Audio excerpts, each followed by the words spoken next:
Good evening, everyone. My name is Sam, and on behalf of Book Soup, I'd like to thank you all for joining us for tonight's book lunch with Ellie Eaton and Rufi, Thorpe, and Belletrist Karah Preiss to discuss Ellie's debut novel, The Divines. Thank you so much, all of you, for being here. We'll be hosting more virtual events in the near future, and you can learn more about them on our website by signing up for our email newsletter, as well as following us on social media at Book Soup. And you can also follow our Crowdcast page here to get notifications by email. Past events are also available on our YouTube channel. Our next event is next Tuesday, January 26th at the same time, 6 p.m. Pacific, with Doug Broad and Matt Pinfield to discuss Doug's new book, They Just Seem a Little Weird, How Kiss, Cheap Trick, Aerosmith, and Stars Remade Rock and Roll. Tonight's event will end with a Q&A, and to submit a question, please use the Ask a Question button at the bottom of the screen. It's right to the left of the chat area. And if you see a question on the list that you'd like for our speakers to answer, click the like button, and we'll try to answer as many questions as time will allow. Please also feel free to engage in the chat as you already are, because that keeps the event fun and lively in our virtual new world. So there's that. And also, please support Book Soup and our authors tonight by purchasing a copy of tonight's featured book, which you can do by clicking the green button right below the viewer screen. It will redirect you to the Book Soup website, and it won't interrupt the viewing, so you can do that at any time. And with that said, let me introduce our guest speakers for this evening. Our moderator for tonight is Karah Preiss. That's okay. Karah Preiss, that's actually perfect timing because I'm introducing you now. So our moderator for tonight, Karah Preiss, is an experienced content producer and writer based in New York City. Along with actress Emma Roberts, she founded Belletrist, a social media first community for book lovers, which they have recently turned into a film and TV producing vehicle called Belletrist Productions. Through Belletrist, Karah and Emma are on a mission to promote reading as an accessible and unique form of self-care. Our in conversation guest tonight is Rufi Thorpe, who is the author of the novels The Girls from Corona Del Mar, Dear Fang, With Love, and most recently, The Knockout Queen. She has written for the New York Times, More Magazine, The Huffington Post, as well as a humor column for McSweeney's. She lives in California with her family and insane dog. And our featured author tonight is Ellie Eaton, born and raised in England, who now lives in Los Angeles with her family. Former writer in residence at a men's prison in the United Kingdom, she holds an MA in creative writing from Royal Holloway, University of London. The Divines is her first novel. And without further ado, I'm going to turn the camera over to our special guests. This is where everyone will be clapping in the store. Thank you all so much for being with us tonight, and everyone, please enjoy. Well, I'm going to clap anyway. Why not? Just clapping. Clapping for you.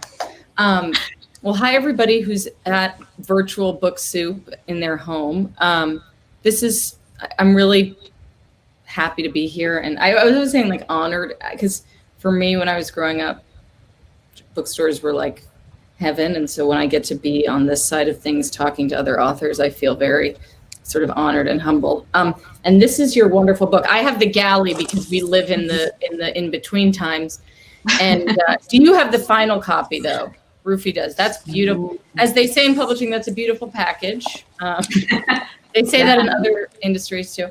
But this is your wonderful, wonderful book called The Divines, which we're here to discuss. And I guess I want to start with a question. I know Rufi, who generously blurbed your book, has a bunch of questions to ask you. But I did want to start by asking when you knew, I always ask authors this, I think, when you knew this was the book you were going to write, because this is your debut novel. And you know, I'm assuming that there are some biographical elements, maybe, I don't know.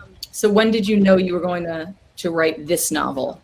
I was back in England visiting family and friends, and I had left school and much like the narrator of my book, had really been one of those people that found my people at university, and I had left school and really not looked back. And so I was driving relatively close to the town that I'd gone to school, and it was just one of those spontaneous decisions. I was like, well, I'll just go and see.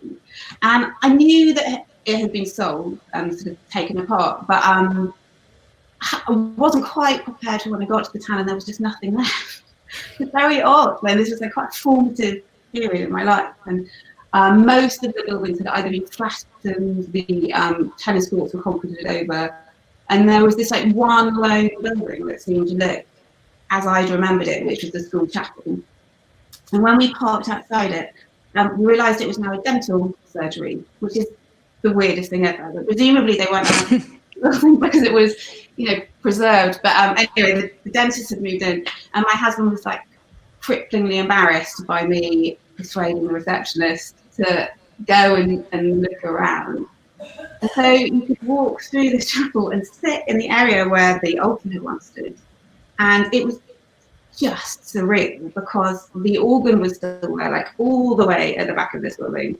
And the pulpit, like there was a very heavy stone pulpit and the stained glass windows.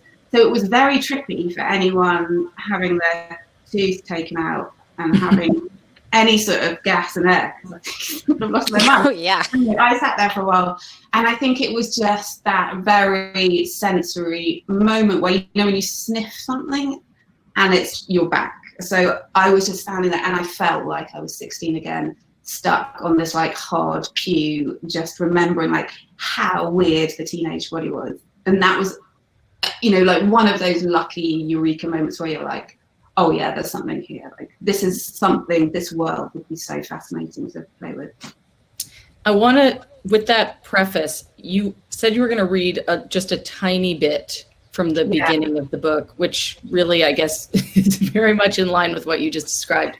So if you could do that, and then Rufi, maybe you'll ask a question, but it would be great to give people a sense of the book. Yeah. Okay. I am divine. My mother was divine, and her mother before that, which isn't uncommon, though that was at a time when being divine meant something. It had cachet, as my mother still liked to brag. It opened doors, got you places. Though it's hard to see specifically where being divine ever got her, other than married. Perhaps I'm missing the point.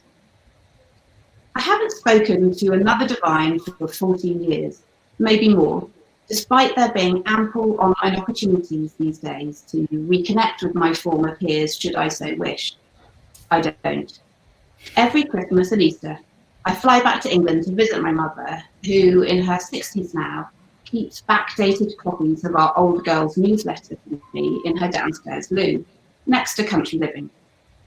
Births, deaths, marriages, the rare athletic achievement, horses for sale, and, of course, reunions.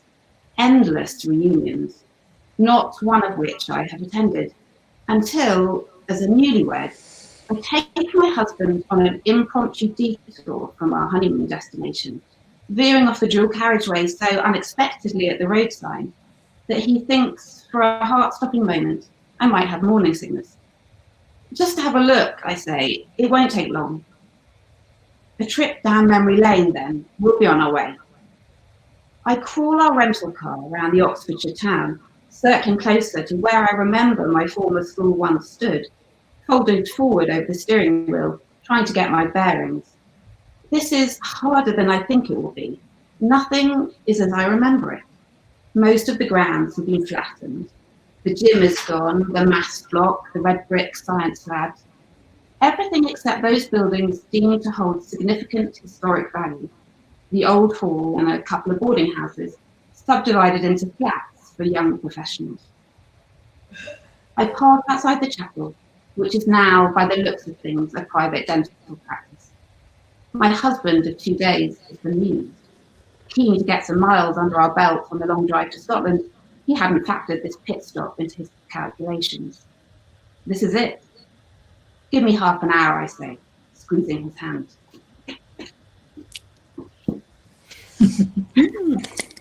That's great. Thank you so much for reading to us. It's really fun getting to hear it in your voice. It's so interesting getting to hear just a little bit of like what the seed of this book was, because one of my first questions was about, so much of it is about remembering and about moving back and forth in time. And so I was going to ask, was that always how it was, or did you start in the teenage time and then discover that you wanted the adult frame of reference? But it seems like that's really at the core of it, is being an adult now, remembering and trying to make sense of what it is to be a teenager? I think I knew I had that line, I am divine, really early on. I think that's possibly quite common. And so I knew that there was all of this quite juicy material around school, and like a boarding school in particular just seemed like this perfect backdrop for a body about teenagers and teenage sexuality, and the friendships we make there, because it's such a sort of tight, claustrophobic world. But I also felt like it was missing, it's like there was a missing leg somehow. And actually on maybe the year after I had first gone back to the school, so I was kind of into the teenage bit of the book, I was talking to my sister, and I sort of said that I was thinking of writing, like, I was writing about the school kind of that we'd gone to. It isn't the same, but it's very similar to this school that we'd gone to. And she laughed and said, "Oh, that's so odd. Someone I went to school with recently wrote me a letter." And she said that it was a really very heartfelt apology for the way that this girl had treated my sister at school. So like, quite a beautiful thing to receive. But my sister had no memory of being bullied by this girl. I mean, she was like, "Oh, we weren't friends." It was not something that she had carried with her, her into adulthood. So I think that was another unique moment, because it sort of blew my mind. I was like, wait, how is that possible? Like, because if someone's gone to the effort of writing an apology letter, that's stuck with them for 15 years. It's quite a big deal. And so the idea of like a flawed narrator, or like how reliable any of us might be as a narrators of our own stories, just seemed to me such an interesting idea. So then that's when the adult sections of the book started to take shape, because I felt like, in order to understand the effect of her school experiences on her and how she's changed, if she's changed from being a teenager, then you really need these two bits of the machinery to be like working at the same time. Oh yeah. Well, and I feel like so much of what the book is about, and what teenagehood itself is about trying on these adult behaviors and sort of playing at things, and then never that line of like, oh wait, have I actually done something very serious here? You're so eager to like grab the power of these real experiences happening to you, whether it's I was kind of thinking about really the Polaroids, which I just love as a detail in this novel. They keep finding these dirty Polaroids left around the school by some, stalker, I guess. And it's unclear whether this is something kind of like fun and dirty and like funny and to joke about, or whether it's something scary.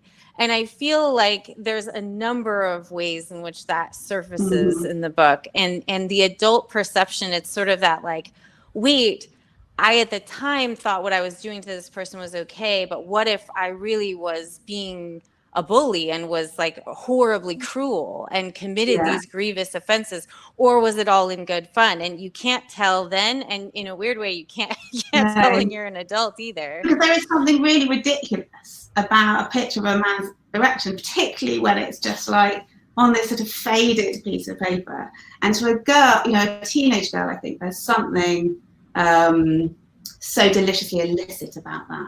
And the idea of not knowing where it comes from, and like, who does this sort of strange addendum belong to? It's part, that's a real fodder for teenage girls. And I think it's a little bit like what's happened in the past couple of years, where maybe as adults we've looked back at things that have happened to us in the workplace or at certain points in our life, and we were like, oh, actually, that makes me feel uncomfortable now. That wasn't really, that person that used to put his hand on my shoulder whenever he walked past my desk. All of those moments, I think, as you go older, you look back on them, and they do. It's like turning it, in the other direction and looking at something from a different light. Did either of you see Promising Young Woman yet? So high on my list. I have not. I'm not to bring up this is not going to be a discussion of that, but I was just, it's interesting that you brought that up, Rufi, and just that movie also, along with this book, and knowing that I was going to talk about this book, I was thinking a lot about the things that were, I don't know, they weren't okay when I was in high school, but they weren't things that I would have paid attention to necessarily. I wasn't as critical of myself then. And just thinking about some of the things that I laughed at as a kid, like as a high schooler, right? Not even as a kid, but, and how thinking about the person who laughed at those things, I literally don't even identify with that person. I would not laugh at a sex tape anymore. Like it's just never, like I would be just disgusted by myself for doing that. But I don't know, you're sort of, and I do think it's partially that times have changed, like what you're talking about. I think it's also just this, I don't know, I think I might have been less self-conscious then. And I think this is all to say, I'm glad Rufi asked that question, because I always think when I read books where you have a narrator who's reflecting on their teenage years, I always wonder why the author made the choice to do that. I'm thinking of also a book, this book Marlena, another book I read recently that I can't remember the name of right now, but I always wonder, you can just choose to sort of write either in that time period and not have a narrator reflecting on that time period. But it's always interesting as a reader to think about how I would reflect on my time and how that sort of changes that time as it was. I don't know. It's just interesting to me. I mean, I think the language that I used back then, I cringe at, and it was interesting writing the book because so many of the characters and the language and their behaviour is pretty repellent. Like I would be terrified if my daughter were to act in the way that these girls act. And it's really tricky because you're writing these things where they will like use the word gay to mean something is bad, and you just think like, oh my god, like, but that was language that was used at the time. They they're incredibly like cyber, and the school is just a sea of privileged white people. There's one African exchange student who was treated a bit like a sort of class pet, and it's embarrassing in a way to write about it. And I know that some of the people that don't love the book, that comes up, they find that stuff is just like intolerable to read because it's so offensive. But in a way, that's the point. It's like these things that we did, which seemed normal in that context, we now look back on that and sort of shocked. Hopefully, we're shocked by our own behaviour, and that's sort of, I suppose, part of the point of someone that's looking back at themselves and trying to think, I guess truthfully about how they were, and maybe not reframing it to make themselves feel better or look better or whatever. Yeah, I feel like it was such a just smart narrative choice to sort of embody that struggle of how do you want to tell the story of your life in the relationship with her new husband, and Jurgen, right? Yes. And I just like her unwillingness to divulge is very powerful, and is, I feel like, a very core Josephine impulse. Yes. She gets secretive and rigid when she is uncomfortable. And I just sort of loved the way that relationship, the most important kind of like life defining, she's just gotten married, right? Is that she's literally just changed her name and she's entering this new part of her life, and she's You guys are frozen. Am I frozen? No, you're back. You're back. I'm back. You're okay. back. Totally. All right. So, okay. What I can't help it, but I just have to know. I love Jerry so much as a character. What was like the seed for her? Like, how did you ever come up with Jerry Lake?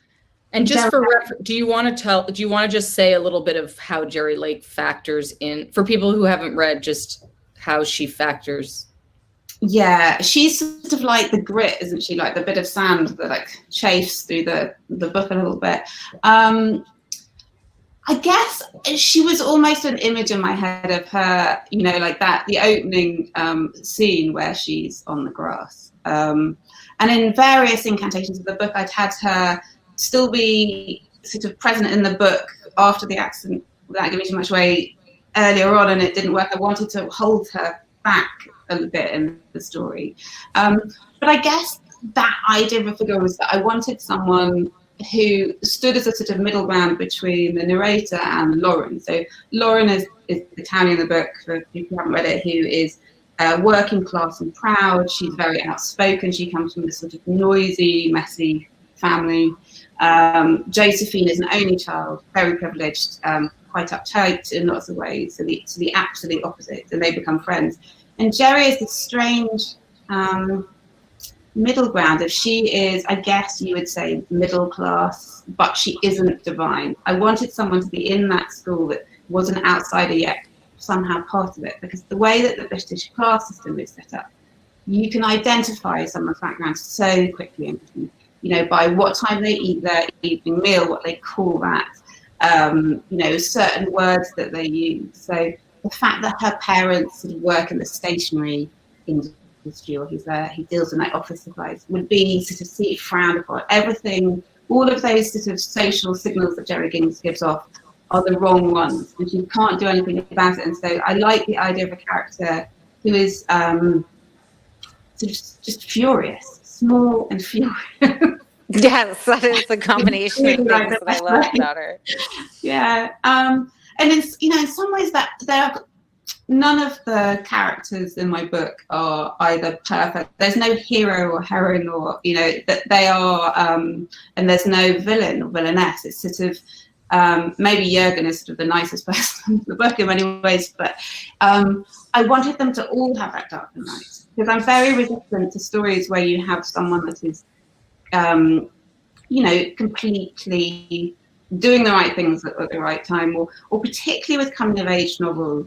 And actually that's what I love so much about The Knockout Queen, because it doesn't do this, but the Bildungsroman formula is really about someone who leaves their home or goes off on an adventure, and they have an experience and that informs them, and they come back a rounded, complete person, and then they're usually like married up. And I didn't want that. I think that's so untrue to life. I don't think there's this thing where we make all our mistakes in our teenage years, and then we learn from them, and then we become this rounded human being that never fucks up. It's like, oh, that's so completely untrue. And so I wanted my characters to be flawed in different ways, not all the same way, but in different ways. I suppose that was important to me. Much in the way that, like in The Knockout Queen, Bunny is just like this mesmerizing character who I feel like have a similar journey in some ways. Oh yeah, well, I mean, I think that certainly both books are kind of obsessed with that retrospective action, and I feel like I have been writing over and over again about adolescence, and I've had to answer the question, why do you think you're writing about adolescence, many times, because I keep doing it, so I have to keep answering it. I was gonna ask you, but then you kind of explained there's like a very explicit reasons for you, like in terms of how you came to be inspired to write the book. I guess, okay, so I am very curious, just as a fellow writer, what was the biggest surprise to you as you were writing? What was the part of the book that you didn't see coming? Because I feel like there's always the book you think you're going to write, and then the book starts changing under your hands, and suddenly new things emerge in it. I think the kind of, actually probably later on, and the ending was something that I was like living in fear of. I find endings of books terrifying. I think because partly they're symbolic of you having to like hand it over to someone and they give you your opinion, but also just like getting it right. I mean, we all know endings of books that are successful and we love them for a reason. And so the moment, I don't know if I'm going to spoil it for anyone, but I feel like the closing scene for me, I feel like I sort of gasped when I was writing it, because I wanted there to feel, the reader to feel that they had the same slap around the face that other characters in my book have early on in the novel, like that shock of like, oh, wait a second, this isn't, you know, what Jerry says at the end about how, you know, you think that she has this perfect life now, whether it's poise or that these things mean nothing to her, and then you realize that like, oh no, deep down, these things are still there in our lives. You can't just whitewash your past. So I think that moment maybe, it was exciting to write. I liked it. Yeah.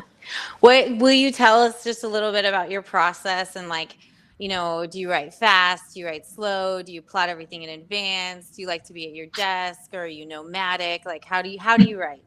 Oh my, I'm a little bit compulsive in my.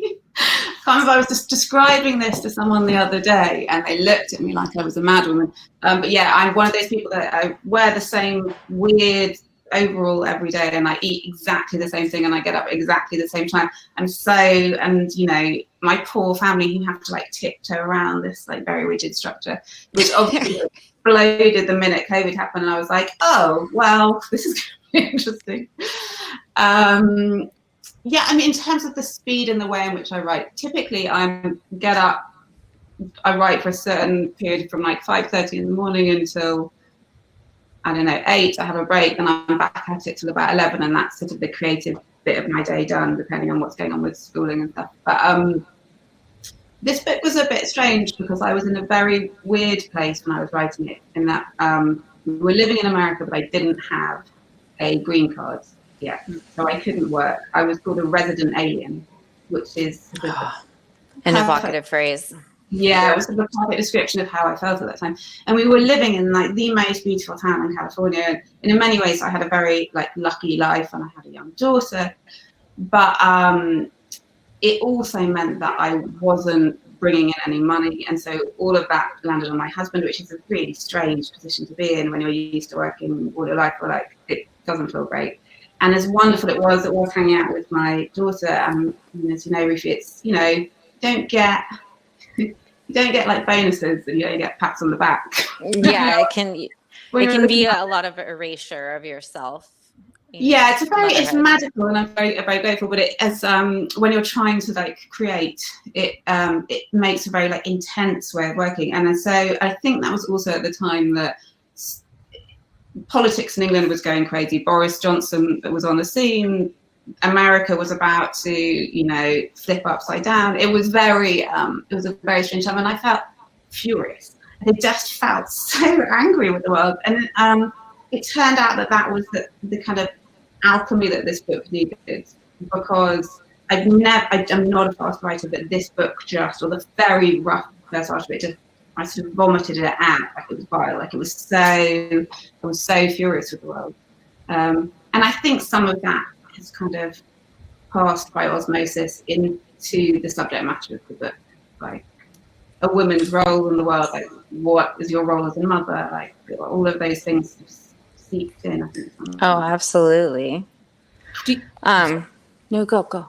Oh no, I was just going to say, as two people who have written about adolescence after adolescence, do you find that there is, I mean, I would imagine it's cathartic. I'm wondering more if there's like solace in that, or if it allows you any sort of clarity or more confusion about, because I was just thinking, like, I can reflect in my mind about, you know, high school and talk to people, although we don't really talk about it. I mean, it's not like, you know, you don't actually have the conversations that people have in novels. I mean, rarely. I don't know, not in my life. So, you know, I do wonder that, you know, you guys have this sort of opportunity to write this out and live in this world again, and what has sort of come of that for you. I think it is cathartic. I found it cathartic because I think I didn't have the confidence or the ability to articulate what I was feeling when I was going through a lot of those things, and it's such a messy period. And so, like, when in the book, when I talk about bodies, it was really important to me that they ooze and bleed and feel all of these things that I don't think I would have been too embarrassed to talk about when I was a teenager. I mean, I wasn't a teenager that would have like spilled my guts to my best friends about what was going on. I was quite like closed in maybe very English in that sense. Like it, you know, you just didn't really talk about it. We used to go to the bathroom with our tampons up our sleeves, and it was like this shameful secret. Yeah, I know. It's crazy because it was an all-girls school I went to, much like, you know, the Divines, and so that you'd feel that there should be this camaraderie and sisterhood. And actually, that wasn't my memory of being a teenager. So, you know, just like remembering what it's like to sit in a classroom and suddenly realize that you've got your period, and like the absolute like cold dread that goes with that about how you're then going to leave the room without, you know, sort of like checking on your skirt and stuff. And, all of the really like gritty ickiness of being a teenager was like quite satisfying to write, I think. What about you, Rufi? Do you feel like that? Oh, well, I mean, I think in all of that, I feel like is very true. I think for me, one of the things that obsesses me is the question of looking at adult people and being like, how did you get this way? And so for me, a lot of what I'm interested in is trying to figure out what happened to people to make them who they are. And adolescence is a super formative time of life where lots of really kind of unusual and dramatic things happen, because in part because your judgment is so poor, but also I write a lot about friendship, I think, because I love, it's a very pure way of knowing someone. I guess it's really because it's like knowing someone the way you love a character in a book. Like, you know everything about them, and there's this intimacy like you would have with a lover, but they're not actually fulfilling any kind of function in your life. There's no economy of sharing money or childcare or sex or any of those things that you like need other people. It's much more kind of abstract what the connection is. And so it makes for good narrators for that reason, kind of, because you can see your best friend in a way, in a really full way that then allows the book to see the characters more fully. So I think part of it is that for me.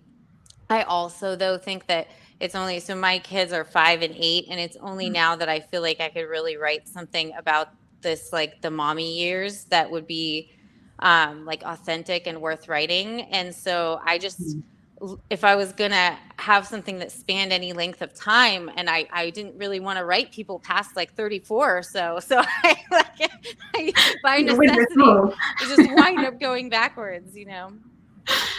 It's interesting how having distance on something, it's sort of necessary to really feel like you can write it with any degree of clarity, I think. A whole part of the reason I think I could write this book was that I don't live in England. And so the things that I notice now, having lived in America in 10 years and I go back, I don't think I would have really spotted them, or even if I did, it would have been like, well, it is what it is. Whereas suddenly being removed from it, and I think being removed from your teenage years and then looking back, you're like, oh, that's interesting.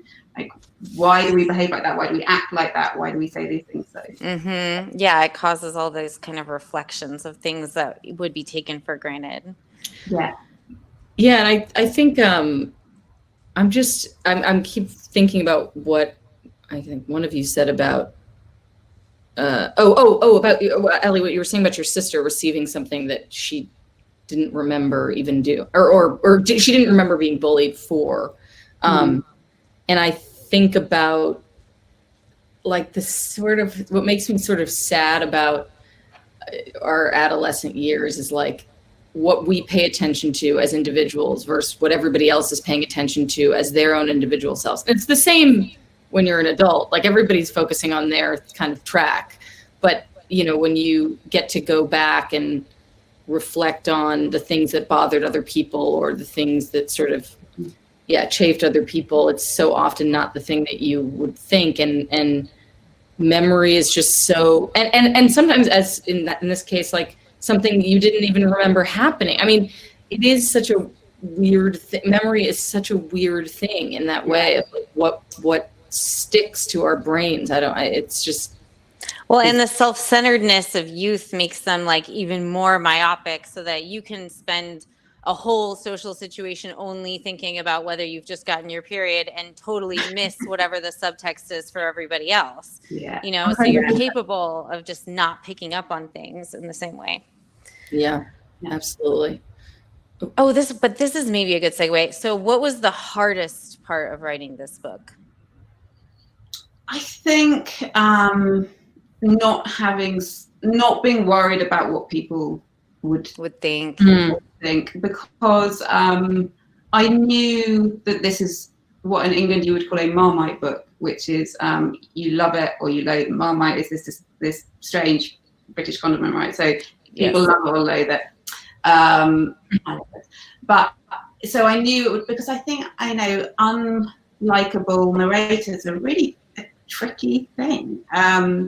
They are despised by swathes of Goodreads readers because they are just complex women in particular, I think, are judged quite harshly.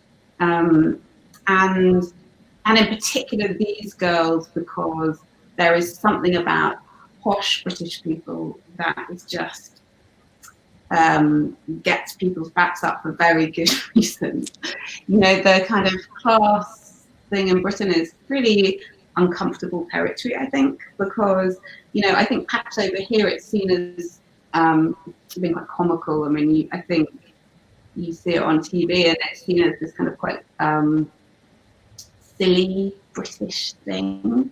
But the reality is that people that have gone to these very exclusive private schools have this power in England that's completely disproportionate to their numbers. So if you look at who's running the banks, who's a judge, a magistrate, politicians in particular, but a lot of them have gone through these sausage factories, these very, very elite institutions. And so I knew that I wanted to talk about that, but I also knew that it made me feel really uncomfortable because it would be disingenuous to say that I wasn't coming from a place of privilege. I went to a school that was a bit like that, and I was afforded all of the privileges that goes hand in hand with that. And I think as a writer, you either take that privilege and you do something with it and call it out, or you don't. And I felt like it was important for me to sort of call it out, but I also knew that I was going to be writing some pretty revolting characters and some really grim moments, and girls slap each other, and I don't know. It was tough knowing that people would be in the back of my mind. Just how you get rid of that person that's reading over your shoulder, thinking that you are have the same values as some of the things that happen in the book. And it was a strange thing to say. No, I can write about these things, and they're not me, and they're separate. It's interesting too, because there's so much fantasy. So I also went to boarding school, although my boarding school experience was very different. And I remember reading this and I was like, wow, we were not this cool. We didn't have this many rituals of coolness kind of about it. But I think that there's something about the idea of boarding school that is really compelling and exciting to people as a genre. And so I a little bit sometimes feel anxiety when I know I'm about to read a boarding school novel, because I have my own personal opinions about what that experience is like. And there's something and I wish I could remember exactly what moment I realized, but I was like, oh, people are going to be she's gonna cut this frog open. This isn't gonna be, this isn't gonna be some fantasy of girls behaving badly. These are going to be girls that are behaving badly in an ugly way that is not spared in any way. You're trying to say that I'm not going to get invited to any school reunions? No, I'm not. There was a grittiness or an honesty. There was an honesty and an authenticity that I think radiates from the very beginning of the book. Well, I think the weird thing about boarding schools, and old English boarding schools in particular, is that all of that pageantry and ritual you talk about, the dares night and the ritual of they throw their shoes in the tree and stuff, all of that stuff is really just sort of buttresses the inherent privilege. We think it's sweet, and it's a bit like Eton has an annual event that's called the 4th of June, and there's people wear floral crowns, and and it's quite beautiful and quite interesting, and but it's what's beneath that interests me, I think. What's it hiding? What's its purpose? Yeah, well, and clubs are not just about who's included; they're also about who's excluded, and all those rituals are manifestations of the belongingness, which is also the rejection of the other kind of. Yeah, absolutely. I think there's also something inherent to those spaces, which is that when you're actually not ever at risk because you're so, as you're saying, because you're so protected, you create risk, right? So you have, this sort of classic, very wealthy girl with a very bad drug problem because, and it's not to say I don't think that I don't think that addiction and bad behavior discriminate amongst, different types of people, but I do think that the reason we see it a lot in boarding school environments or in just environments where there's immense wealth is because you can play it being bad and not see the same kind of consequence. Absolutely.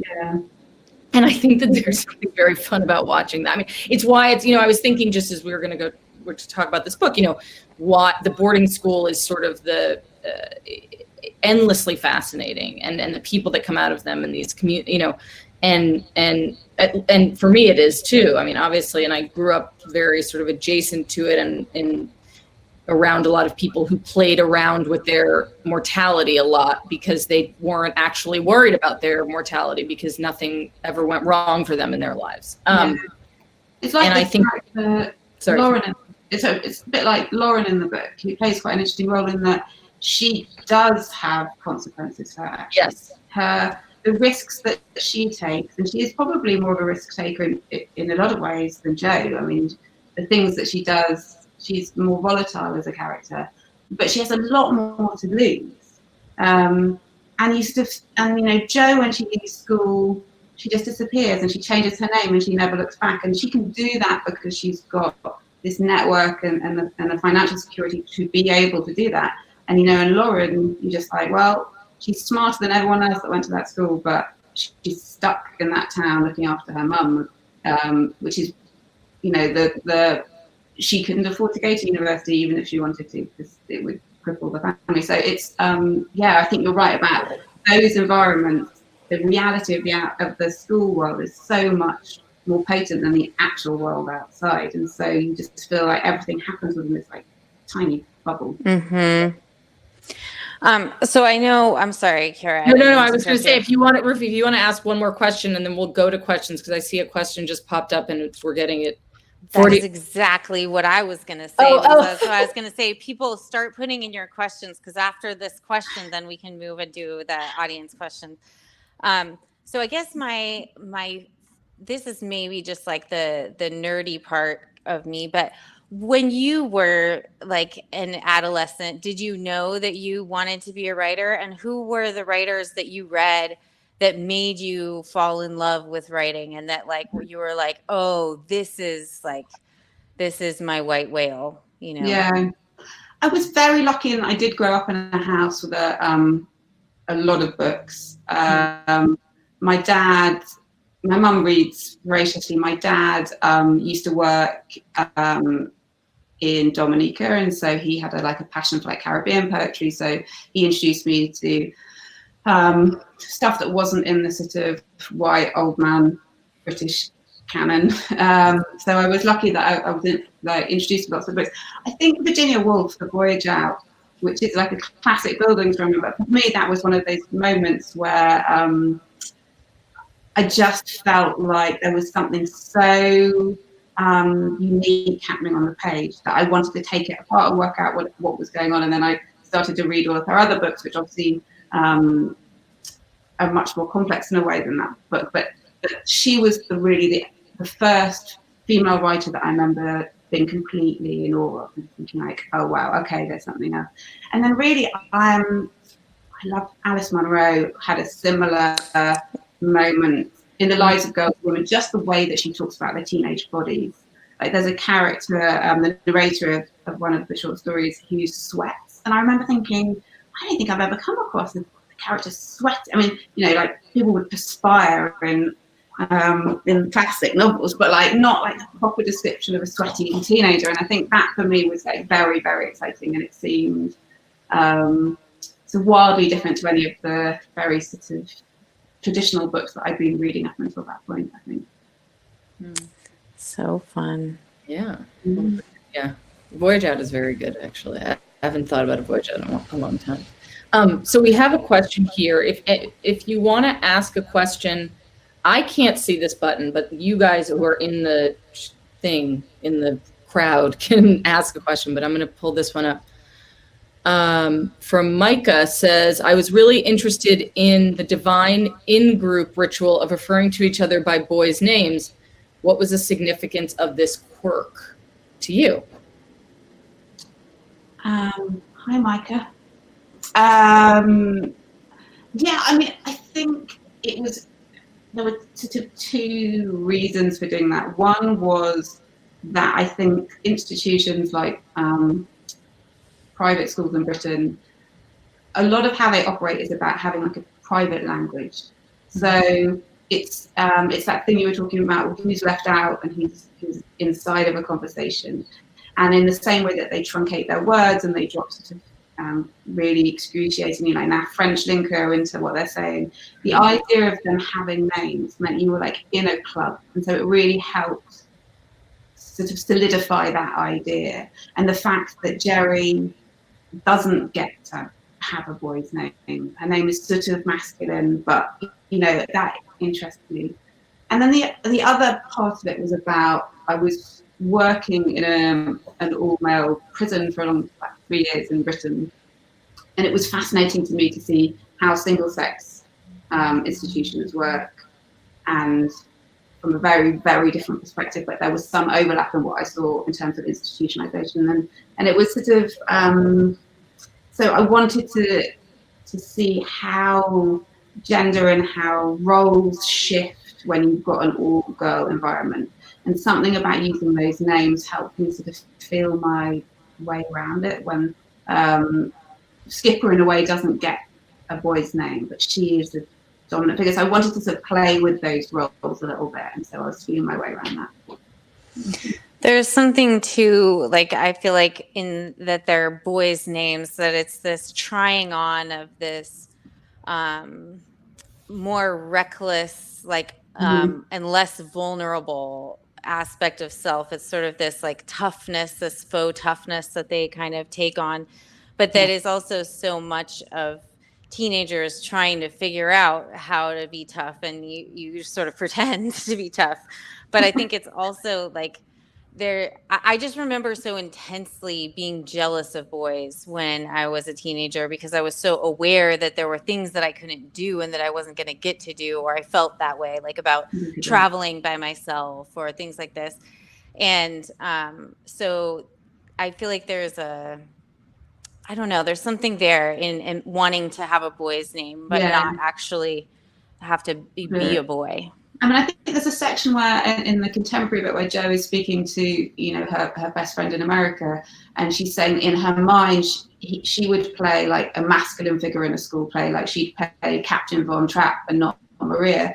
And I think that's very true when you're working in single-sex environments, because people do take on different roles, you know, depending on sort of, you know, the strength of their personality, I think sometimes. So it's interesting, I think, about like thinking about, you know, sort of gender and like the fluidity of like the roles that we adopt in certain situations, particularly in an environment when no one was openly out in the book. As you know, there's that whole idea of is very much secretive. So I think in a way that idea of like playing with different roles is an interesting thing in a single sex situation. It's like a way of flirting with it.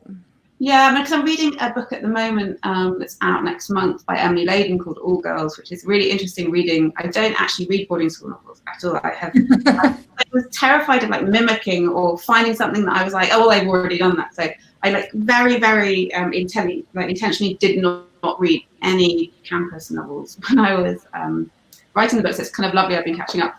And anyway, Emily's book is wonderful, but it's setting it now, like 2016 or 18, I think. And it's so interesting because the way that the girls behave, there's an you know, an openly gay couple in the book, and it's sort of and I was just thinking like, the word confidence with which she articulates those sort of young couples in a contemporary relationship is so different to the Divines, which is, you know, it's completely different. It's a very secretive element of that book, I suppose. So that to me was like fascinating, how I would have written the book differently if I'd set it in. If it was set now, yeah. Patricia asked a question. I'm about halfway through the book, but I would love to hear your thoughts on Josephine's relationship with Jurgen. It's hard for me. Is that how you say is it Jurgen? Jurgen, yeah. Jurgen. It's hard for me to get a good read on it. Josephine's descriptions make it seem quite shallow and physical, but I'm curious about your take on the role Jurgen plays in the story. Well, I think he's an interesting one because he's so good. Like I think she says that like she feels like he's the kind of guy that would leave a note on a car if you crashed into it and she's a hit and run. Like she that's the difference. So they're very, very different characters. So I wanted him to be. It's very mature in the book. She's much more emotional. She changes, particularly when she's going forward and back in time. She's much more erratic, and I wanted one solidly fixed character around which everything could play out in a way, because he's just like a truly decent guy. And I think she's both drawn to that, but is also frustrated because, she has so much baggage that she agrees with them, put her in so much mess, and he's relatively free from that kind of politics. Mm. So yeah, I think everyone keeps secrets, but she's particularly secretive in this book. And so it's interesting that she chooses to be with someone that is the complete opposite of her. See that sometimes. Occasionally. Brooke has a question. Oh, this is such a good question that I'm going to start asking writers generally. What is something that means a lot to you in the book that you hope readers pick up on? Like, I guess that's not like an Easter eggs question, but more like as a reader, you'd want someone to see or recognize.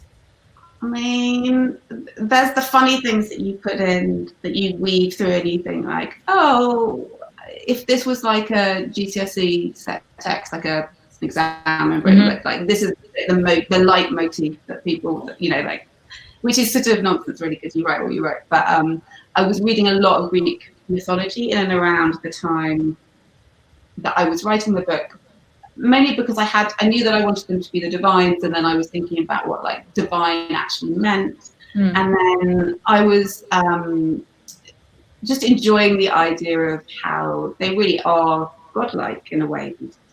They are, very rarefied and protected. They shape shift a lot.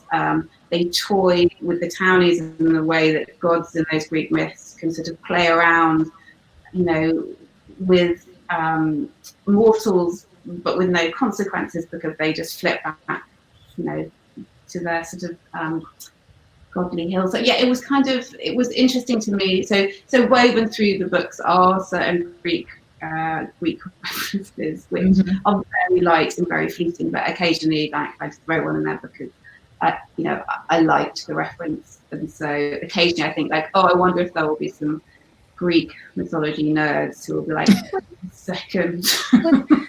What is she getting at here? I love that. That's a good question. I just want to see. Okay, so Brooke, no, okay.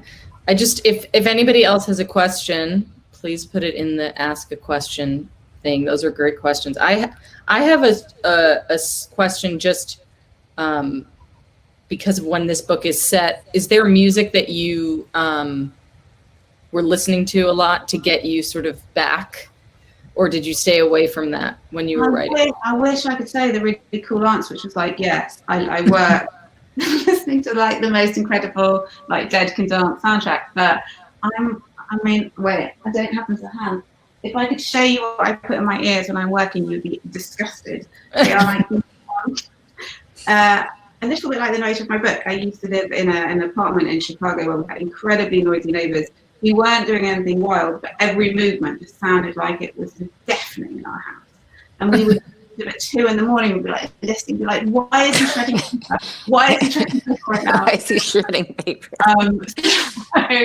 So I went to a place called Sensiphonics in Chicago, who typically make earpieces for people performing on stage, but they were also like a little side hustle in taking a mold of your inner ear and then making like an ear spoke, like ear plug Rufi's looking at me like I'm a madam. She's like, oh, that's crazy. I know, know, that's I'm brilliant. just It's an amazed. earwig, There's right? Isn't these, that like- an earwig? I could show you. It's so revolting because I've had them now since we moved to America. Wait, this is truly revolting. I will get them in I keep them in my. In your pencil cup. See, now we're getting the real. Oh, that's cool. That's I know. very cool. That's my. And they plug noise, too. They are incredibly effective at plugging noise. Yeah, there would been a few times where I would wear them when my daughter was like quite small, and then just be completely. She was in a bounce on the bed, and I didn't notice that she had like bounced like off the edge of the bed, and then like Oh God. horrible parenting. It's like the worst. But yeah, I can't write to music sadly. But writing that playlist was really fun because one, I realised how truly awful a lot of '90s music was. Oh, Just yes. shocking. Just Yes. tragic. I'll often like go to play a song for my boys, and then I'm like, this is not as good as I remember. Context, right. And it was a little bit tricky because both of my uncles moved to LA. They're both in the music industry, and one set up an incredible record label called 4AD. And so at that time, he was genuinely making and working on these incredible albums. It was like the Pixies and Dead Can't Dance, and it was like all these American artists. And I messaged him about it, and I said, "Oh, I forgot to do this playlist. Like, any suggestions?" And he was like, "Oh, I feel like that's a very, very personal question because it's really about what you were listening to at the time." And I was thinking, like, I don't think I want to confess what I was probably listening to the time. And then I did this lovely thing during COVID times where I messaged a lot of the people, my university friends and friends at home, like, help me remember. And then they started digging up like old-fashioned cassettes from the attic, and like it was just the best. It was like this amazing 2 weeks of remembering, like, oh no, that was incredible. I like loved that tune and Mazzy's stuff. And That is a fun exercise. yeah, it was highly recommend it. Yeah. I lost all my CDs. It was like a tragedy. Oh, I know. With a handwriting. where would one play them? Yeah. I know. I don't know. I just kept them in a binder. They're good things to have. Mixtapes are good to play because unless you wrote out the playlist on the jewel case, it's just you never know what's going to be on there. Mhm. So that's a fun thing to do. Obviously, you did handwrite it on the case because. Yes. And you made a collar. No? You're like, Yeah. obviously. with the Sharpie. Yeah, exactly. Liz, I guess we'll do this last question. Liz is asking this sort of the scariest one for what are you working on next? Oh, that's the best question. I want to. Wait, is that Liz my editor?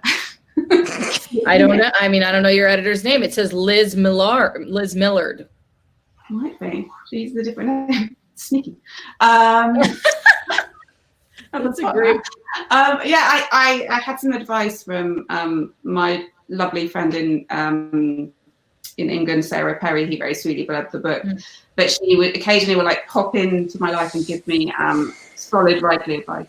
She's very useful, and she was like, "For the love of God, start writing something before your book launches because you are not going to have the time or the headspace or the attention to do it in that period, and then the terrifying fear of like hitting a blank page afterwards."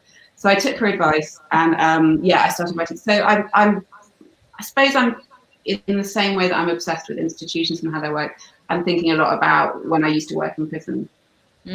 So that's sort of the world that I'm back in right now, trying to remember what it was like when I first started working in prison.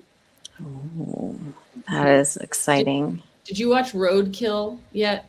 The PBS master. It's a British series with Hugh Laurie, but there's a lot of it set in a women's prison. Not really. It's not set in a women's prison actually at all. But there's a story that's in a women's prison that's really interesting and very English. To me, it feels English. I don't really know what that means, but I've never been in a women's prison. I've worked, been in a couple of men's, women's prisons, but yeah, I've never worked in a women's prison. It's wild to say. Well, on that note, no. Well, thank you both so much for doing this, and I'm really have had a good time talking to you guys. Again, for everybody who's here, buy the book where it says "Purchase the Divines" here, because you'll get this in the mail or pick up, which is a beautiful cover, by the way. I didn't even pay. I know that is Mum Tad's my incredible designer, but the image is by Beth Hokel, who is just this incredible. Yeah, I mean, he's a collage artist. She's just, yeah, I've got very love with my book cover. This is it is actually a really beautiful collage. I didn't even think of that as what it was. I think you can buy like a copy of the print, and then I think you can even potentially buy a shower curtain with it on. And I was like, actually. Well, you have to buy one. Yeah, we don't have, yeah. I mean, maybe.